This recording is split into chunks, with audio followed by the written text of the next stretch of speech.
warahmatullahi wabarakatuh. Perkenalkan, nama saya Kofifa Treningsih. Saya dari Stikes Trimandri Sakti Bengkulu, kelas 4B, prodi keperawatan. Di sini saya akan menyampaikan materi tentang trauma muskuloskeletal. Baiklah, selamat menyaksikan.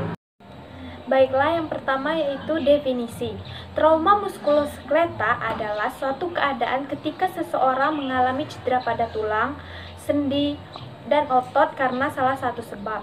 Kecelakaan lalu lintas, olahraga, dan kecelakaan industri juga merupakan suatu penyebab utama dari trauma muskuloskeletal.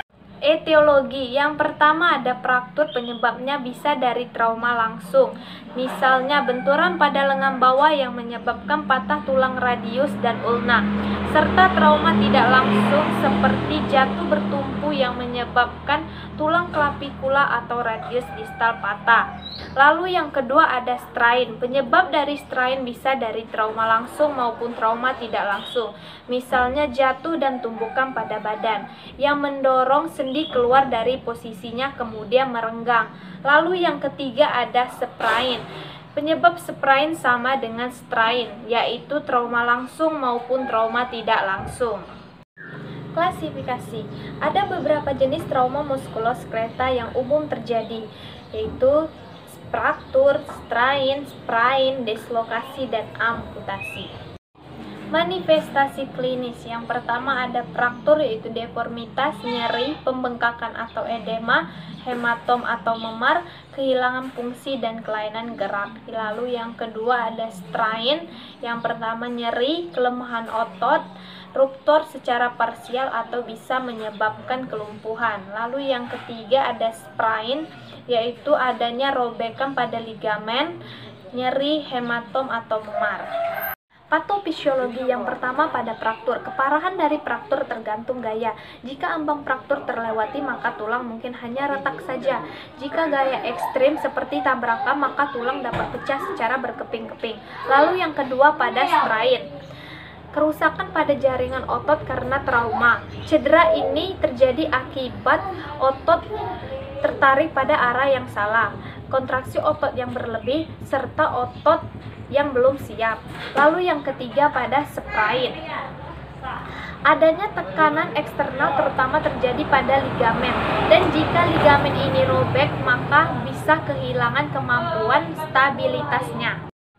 Pemeriksaan penunjang. Yang pertama ada X-ray, scan tulang, arteriogram, kreatinin, dan profil koagular.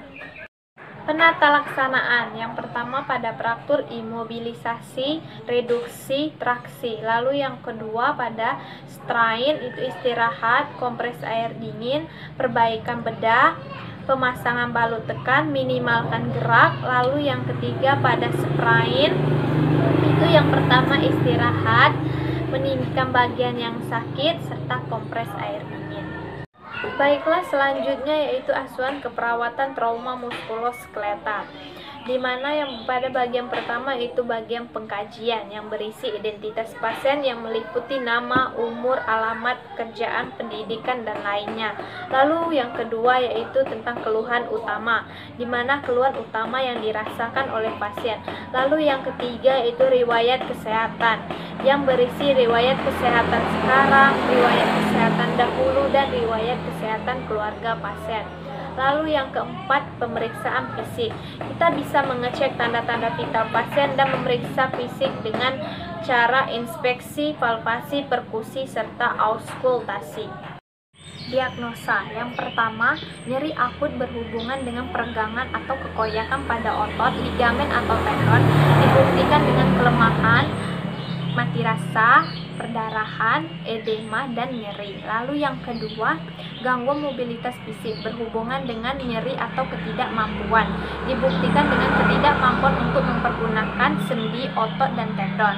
Lalu yang ketiga, defisit perawatan diri berhubungan dengan ketidakmampuan dalam melaksanakan aktivitas, dibuktikan dengan gerakan yang minim atau imobilisasi. Lalu yang keempat, kurangnya pengetahuan berhubungan dengan kurangnya informasi mengenai penyakit dan program pengobatan. Baiklah, selanjutnya inilah beberapa intervensi dari keempat diagnosa tadi. Yang pertama, selidiki keluhan nyeri, catat lokasi dan intensitas atau skala 0 sampai 10. Yang kedua, pertahankan mobilitas bagian yang sakit dengan tirai baring, gips dan pembebat. Yang ketiga, tinggikan bagian ekstremitas yang sakit. Yang keempat, instruksikan klien atau bantu dalam rentang gerak. Yang kelima, bantu atau dorong perawatan diri atau kebersihan. Yang keenam, dorong partisipasi aktif dalam aktivitas hidup sehari-hari. Yang ketujuh, berikan informasi mengenai terapi obat-obatan, alat bantu, efek samping, dan pentingnya ketaatan program. Baiklah, itulah hasil presentasi dari saya. Semoga bermanfaat. Saya ucapkan terima kasih. Wassalamualaikum warahmatullahi wabarakatuh.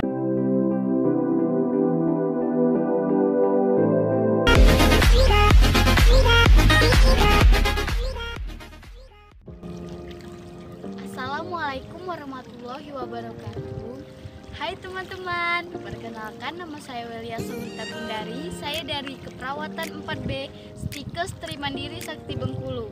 Di sini saya akan menjelaskan tentang ASCAP ruptur tendon. Mari kita simak video berikut ini.